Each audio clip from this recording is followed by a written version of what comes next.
American Indians have lived in North America for thousands of years prior to colonization by Europeans. As the United States grew in population, the federal government prioritized the idea of manifest destiny, which focused on justifying the westward expansion of white settlers. The Indian Removal Act of 1830 forced the removal of tribes from our homelands to newly established reservations west of the Mississippi. By the end of this reservation era, most American Indian tribes had been relocated or had our lands greatly reduced. Strong efforts to assimilate American Indians into white culture continued. These tactics included withholding food supplies, punishing those who practiced their cultural beliefs, and the devastating separation of families by forcing large numbers of our children to move away to boarding schools operated by the government and churches. From 1859 to the 1960s, hundreds of thousands of our children were forcibly taken from their families to these boarding schools where they were physically punished for speaking their language or acting in any way that could be seen as Indian. Their clothing was stripped from their bodies and replaced with uniforms. Their hair was cut and they were assigned new American names as a way to remove their identity. Our children were not only physically, emotionally, and sexually abused, their culture and spirituality was abused as well. Many of these children never returned home. While many were placed into boarding schools, the practice of children being placed in white adoptive homes began. Removing children from their families was often based in moral and religious reasons, with no actual abuse or neglect occurring. The Indian Child Welfare Act, known as ICWA, was passed in 1978 in response to the large numbers of our children being separated from their parents, extended families, and communities by state child welfare and private adoption agencies. Research found that 25% to 35% of all American Indian children were being removed. Of these children, 85% were placed outside of their families and communities, even when fit and willing relatives were available. The purpose of ICWA is to protect the best interest of Indian children and to promote the stability and security of Indian tribes and families by preventing removal of our children. ICWA also seeks to ensure placement of our children in homes who can meet their cultural identity needs. The Indian Child Welfare Act provides for the best long-term interest of American Indian families and their children, and it promotes the stability and security of these families. Despite this law being in effect for over 40 years, our families still experience high rates of involvement in the child welfare system. This results in the continuing trauma for our people. Historical trauma is the collective emotional wounds that span across generations. Even family members who have not directly experienced the trauma can feel the effects of the event generations later. The effects of historical trauma among American Indians include changes and issues in the traditional ways of child rearing, values, family structure, and relationships. Some responses to historical trauma include depression, substance abuse, mental health issues, child abuse and neglect, domestic violence, and post-traumatic stress disorder. Hopelessness and internalized depression may also occur. It can also disrupt the sense of community within a tribe. American Indians have faced devastation at the hands of state and federal governments and may have a justifiable mistrust of outsiders and government providers based on the long-term negative experiences they and their families have experienced. Despite the adversity American Indians have experienced for hundreds of years, we remain resilient. The ability to be resilient in difficult times has allowed our tribes to survive and provide for its citizens. Extended family is a critical element of resiliency. Families, clans, and other relatives play a vital role in how we cope with adverse circumstances and come together. Many cultural practices and tribal programs support our citizens and families to bring out our strengths and to help them cope with struggles. This might include beadwork, drumming, ceremonies, language, storytelling, jewelry making, prayer. These practices can only be protected when families remain intact and children are connected to their heritage. Regardless of where children are placed, they deserve the right to know and practice their culture. Today, American Indian children are removed from their homes at 2 to 3 times the rate of white children and are often not placed with their families or tribes. Our children and families face many of the same issues as when the law was enacted in 1978.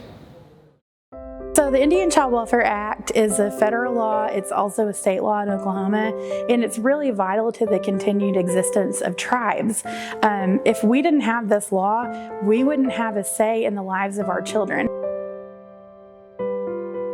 We see children being adopted outside of their families and their tribes. So having this law is really vital to our existence, and it's vital for kids to know who they are. Being Indian is a part of their identity, and it's a part of their identity that they should be able to know about, and they should be able to practice their culture as well. The Indian Child Welfare Act provides a responsibility for state agencies and state courts to provide active efforts and to preserve Indian families and to make sure that children are connected to their tribes. Personally, ICWA is very important to me because it protects our children who have been removed from the custody of their parents.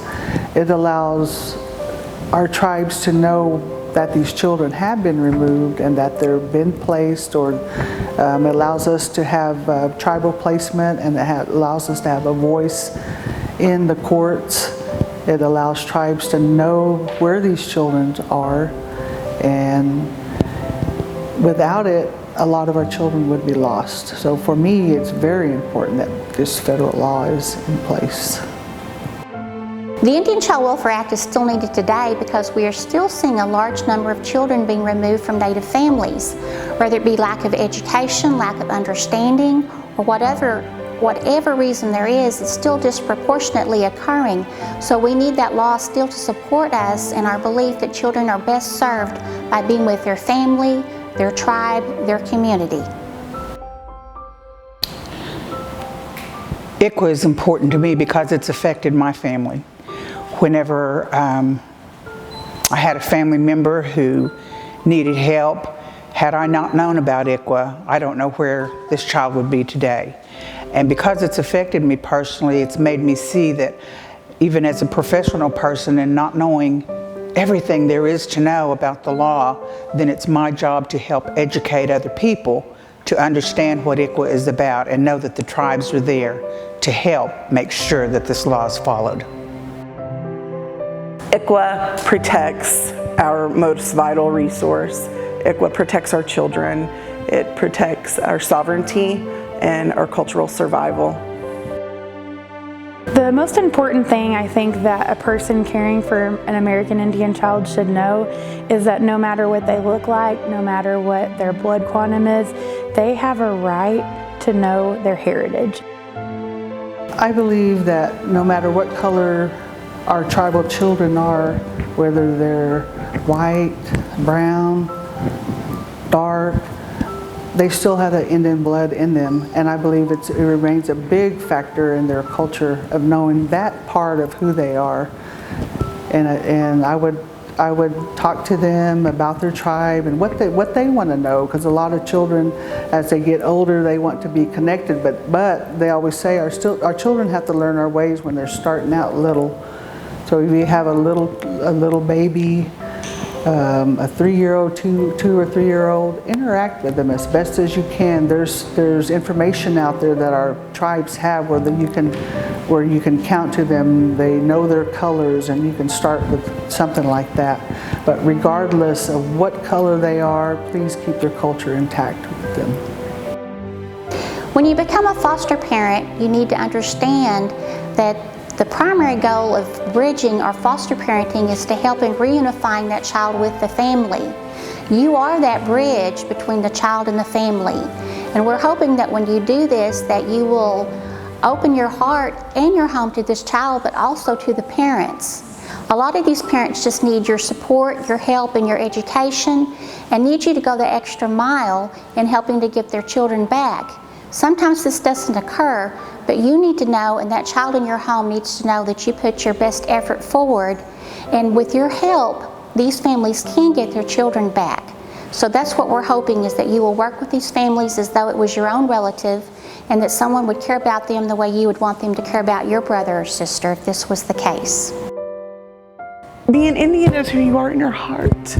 Being Chickasaw is my heart. I can't imagine being anything but Indian. I thank God I came from an Indian family. Both of my parents made an effort to marry each other as Indian people, and we just,